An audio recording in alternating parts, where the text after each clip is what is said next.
Hey, you are planning to study in Australia for your higher education, one of the best plans, but confused about GTE. I do understand that a lot of students get confused about GTE. They don't understand what GTE is all about. They don't understand what is the requirement of GTE. So, in this video, I'm going to tell you about GTE, about what are generally asked in GTE, why this GTE is compulsory, and how you can crack this GTE. GTE, as the name suggests, it is Genuine Temporary Entrant. So this is one of the requirement which is mandatory for any student who is applying to Australia for their higher education. Why GTE? GTE is a parameter where university assess you on certain parameters. Number one, your academic journey, that generally includes your grades, what you have studied and from where have you studied. Number two, your work history.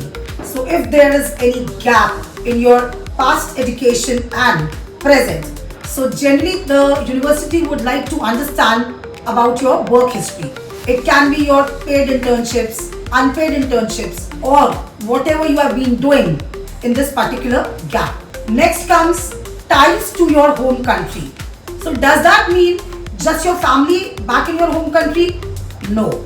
When we talk about the ties to your home country, it includes a lot of things, as in your family background, your social background, your economic tie-ups, and many more.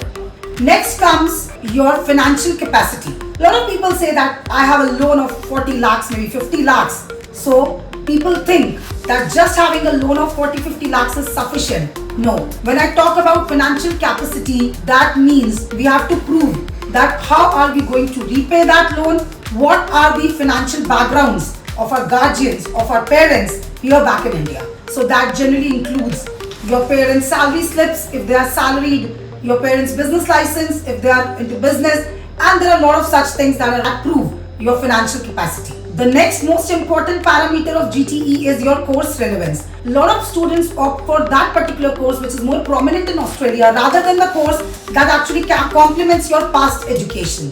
So we have to prove how this particular course where a student has applied is relevant to the past education and the ambition and the career progression of the student. Next to that comes immigration history. Immigration history doesn't mean that you will get the student visa or you will get the admission only if you have traveled abroad, but definitely university would like to understand about your immigration history, and the university at the same time would like to understand that how frequent traveler you are. So the combination of all these things actually makes a proper GTE.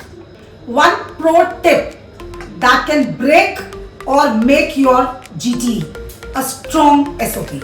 So before you sit for your GTE, you should have your SOP handy with you, where you should cover all those points which I have discussed just now. And for that, we at SAJO are here to help you draft an SOP for you, which will cover all these points and that can make your GTE a real smooth. So what are you waiting for? Just DM GTE if you are looking for the expert advice from SAJO for your upcoming GTE.